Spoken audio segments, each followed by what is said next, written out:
राज्यातील काही लोकप्रतिनिधी मुख्यमंत्री देवेंद्र फडणवीसांची सुपारी घेऊन या शक्तीपीठ महामार्गाला विरोध नाही अशा पद्धतीचं चित्र निर्माण करतायत। माजी आमदार गोपीचंद पडळकरांना जाहीर आव्हान आहे की त्यांनी अशी मुख्यमंत्र्यांची सुपारी न घेता शेतकऱ्यांच्या बाजूने राहावं, तेही शेतकरी सुपुत्र आहेत आणि शेतकऱ्यांचा या महामार्गाला विरोध आहे की शेतकरी त्यांच्या बाजूचे आहेत। हे चित्र मंगळवारी 1 जुलै रोजी होणाऱ्या रस्ता रोको आंदोलनातून स्पष्ट होणार आहे। सांगली जिल्ह्यामध्ये अंकली या ठिकाणी मंगळवारी सकाळी 11 वाजता प्रचंड अशा रस्ता रोको आंदोलनाचं आयोजन केलेलं आहे।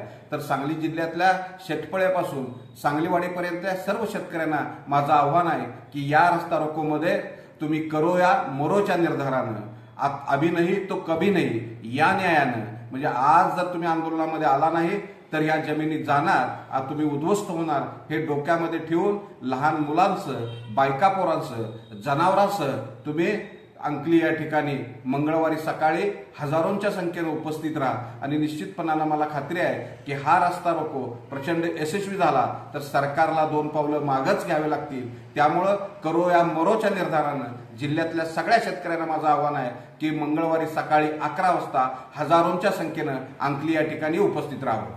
Press the bell icon on the video and never miss another update.